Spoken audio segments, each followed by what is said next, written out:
नमस्कार मित्रांनो, trending Marathi education या करंट अफेअरच्या मराठी एज्युकेशन चॅनलमध्ये आपले स्वागत आहे। तर मित्रांनो, आपण तुमच्यासाठी रोजच्या रोज चालू घडामोडीचे प्रश्न हे मराठीतून घेऊन येत असतो।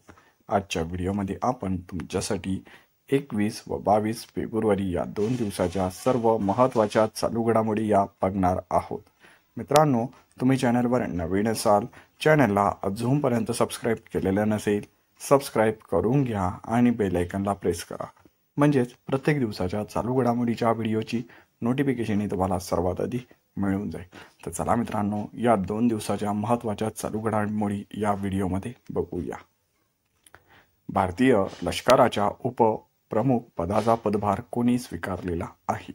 तर या प्रश्नाचं उत्तर आहे ऑप्शन क्रमांक 1, उपेंद्र द्विवेदी। मित्रांनो, उपेंद्र द्विवेदी यांनी भारतीय उपलष्कर पदाचा हा पदभार स्वीकारलेला आहे। तर मित्रांनो, आपल्या भारतीय लष्कराचे प्रमुख कोण आहे? तर आहे मनोज पांडे। हा पॉईंट देखील लक्षात असू द्या। मित्रांनो, मनोज पांडे हे भारतीय लष्कराचे 29वे हे लष्कर प्रमुख आहे। तर मित्रांनो, आपण आपल्या भारतीय लष्कराबद्दल थोडक्यात माहिती जाणून घेऊया। तर मित्रांनो, भारतीय लष्कराची स्थापना ही 15 ऑगस्ट 1947 मध्ये झालेली आहे। तर मित्रांनो, आपल्या भारतीय लष्कराचे ब्रीदवाक्य आहे सेवा परम धर्म। हा देखील पॉईंट लक्षात असू द्या, परीक्षेच्या संदर्भाने महत्त्वाचा आहे।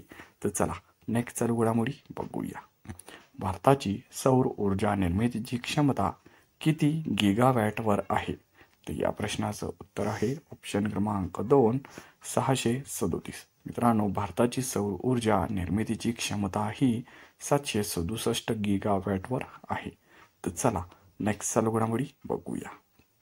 भारतातील प्रमुख उद्योग समूह टाटा समूहाचे भाग भांडवल कोणत्या देशाच्या GDPच्या पुढे गेलेले आहे? तर या प्रश्नाचं उत्तर आहे ऑप्शन क्रमांक 3, पाकिस्तान। मित्रांनो, भारतातील प्रमुख उद्योग समूह टाटा समूहाचे भाग भांडवल हे पाकिस्तान देशाच्या GDPच्या पुढे गेलेले आहे। हा चांगला पॉईंट आहे, हा महत्त्वाचा देखील आहे। तर मित्रांनो, भारतीय उद्योग समूह टाटाचे भाग भांडवल हे सर्वाधिक म्हणजे 30 लाख कोटी रुपयांवर पोहोचलेले आहे। तर जगात मायक्रोसॉफ्ट कंपनीचे भाग भांडवल हे सर्वात जास्त आहे। हा देखील महत्त्वाचा पॉईंट आहे।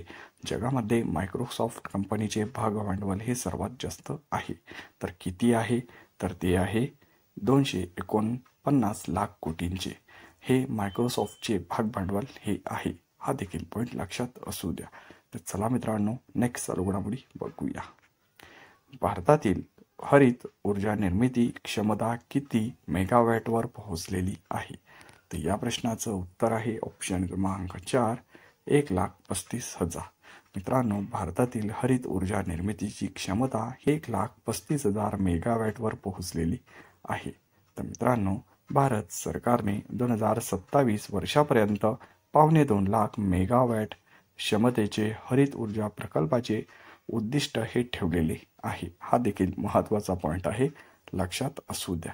तर चला आजच्या दिवसाची नेक्स्ट चालू घडामोडी बघूया।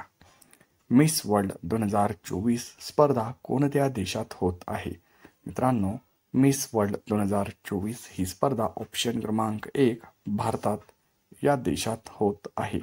मित्रांनो, ही मिस वर्ल्ड स्पर्धा 28 वर्षानंतर भारतात होत आहे। हा देखील पॉईंट लक्षात असू द्या। तर मित्रांनो, मिस वर्ल्ड 2024 स्पर्धेत भारताचे प्रतिनिधित्व शिनी शेट्टी ही करणार आहे। हा देखील महत्त्वाचा पॉईंट आहे, लक्षात असू द्या। तर मित्रांनो, याआधी भारतीय मिस वर्ल्ड विजेता कोण कोण होत्या ते आपण बघून घेऊया। तर रीता फरिया या 1966 मध्ये मिस वर्ल्ड होत्या। तर ऐश्वर्या राय या 1994 मध्ये मिस वर्ल्ड होत्या। डायना हेडन या 1997 मध्ये। तर युक्ता मुखी या 1999 मध्ये। प्रियंका चोपडा या 2000 मध्ये मिस वर्ल्ड। तर मनुश्री शिल्लक 2017 मध्ये मिस वर्ल्ड होत्या। या सर्व भारतीय मिस वर्ल्ड विजेत्या आपण बघितल्या। हे सर्व पॉईंट लक्षात असू द्या। चला नेक्स्ट चालू घडामोडी बघूया। नाट्य संपदा प्रतिष्ठानचा यंदा किशोरी ओमानकर संगीतकार पुरस्कार कोणाला जाहीर झालेला आहे? तर या प्रश्नाचं उत्तर आहे ऑप्शन क्रमांक 2, पंडित नाना मुळे. मित्रांनो, नाट्य संपदा प्रतिष्ठानचा यंदाचा किशोरी ओमानकर संगीतकार पुरस्कार हा पंडित नाना मुळे यांना मिळालेला आहे. चला नेक्स्ट चालू घडामोडी बघूया. जागतिक सांघिक टेबल टेनिस स्पर्धा कोणत्या देशात आयोजित करण्यात आलेली आहे? तर या प्रश्नाचं उत्तर आहे ऑप्शन क्रमांक 3, दक्षिण कोरिया.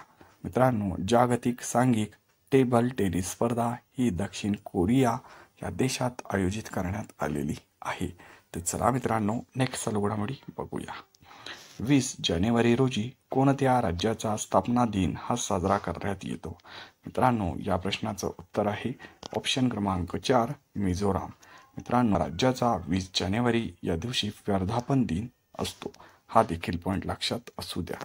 तर मित्रांनो, मिझोरामला 50 वर्ष हे 2024मध्ये पूर्ण झालेले आहे. तर मित्रांनो, आपण थोडक्यात मिझोरामची माहिती जाणून घेऊया. तर मित्रांनो, मिझोरामचे क्षेत्रफळ आहे 21,081 चौरस किमी एवढी. तर राजधानी आहे एर्जवाल. तर स्थापना ही 21 जानेवारी 1972 मध्ये झालेली आहे. सध्या मिझोराममध्ये 8 जिल्हे आहे.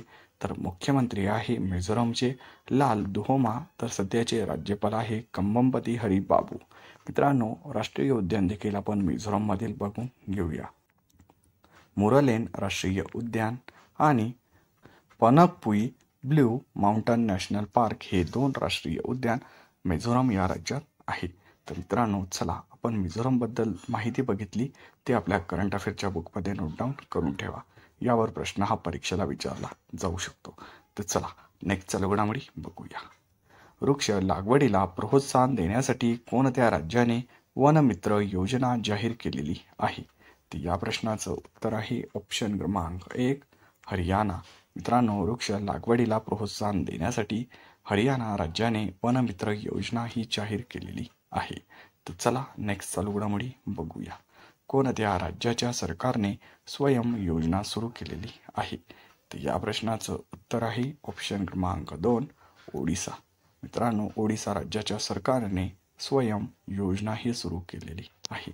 मित्रांनो, या सरकारच्या स्वयं योजनेअंतर्गत राज्यातील 18 ते 35 वयोगटातील तरुणांना 1 लाख रुपयाचे बिनव्याजी कर्ज हे देण्यात येणार आहे. हा देखील पॉईंट लक्षात असू द्या. मित्रांनो, ओडिसाचा उल्लेख झाला तर आपण ओडिसातील मुख्यमंत्री कोण आहे ते बघून घेऊया. ओडिसाचे मुख्यमंत्री आहे हेमंत बिस्वा शर्मा. तर राज्यपाल आहे गुलाबचंद कटारिया. हे 2 पॉईंट लक्षात असू द्या. मित्रांनो, अशाच रोजच्या रोज टॉप 10 करंट अफेअरचे प्रश्न हे बघण्यासाठी ट्रेंडिंग मराठी एज्युकेशन चॅनलला तुम्ही अजूनपर्यंत सबस्क्राईब केलेलं नसेल, सबस्क्राईब करून घ्या आणि बेल आयकॉनला प्रेस करा. म्हणजेच प्रत्येक दिवसाच्या चालू घडामोडीच्या व्हिडिओची नोटिफिकेशन तुम्हाला सर्वात आधी मिळून जाईल. मित्रांनो, व्हिडिओ हा आवडत असेल आणि व्हिडिओमधील हे दर्जेदार 10 करंट अफेअरचे प्रश्न तुम्हाला आवडत असतील तर व्हिडिओला एक लाईक जरूर करा आणि आपल्या जवळच्या अभ्यासू मित्र मैत्रिणींना व्हिडिओ हा जास्तीत जास्त शेअर करा. याचा फायदा तुम्हाला आणि त्यांना येत्या परीक्षेमध्ये नक्कीच होणार आहे. मित्रांनो, आपल्या चॅनलचाच उद्देश असा आहे की कमी वेळेत जास्त अभ्यास व सर्व विद्यार्थ्यांपर्यंत विनामूल्य माहिती पोहोचवणे एवढंच आहे. ट्रेंडिंग मराठी एज्युकेशन या करंट अफेअरच्या मराठी एज्युकेशन चॅनलवरील कुठलाही विद्यार्थिनी आणि विद्यार्थी हा येत्या परीक्षेमध्ये मागे राहता कामा नये. पूर्ण व्हिडिओ तुम्ही बघितल्याबद्दल तुमचे मनापासून धन्यवाद.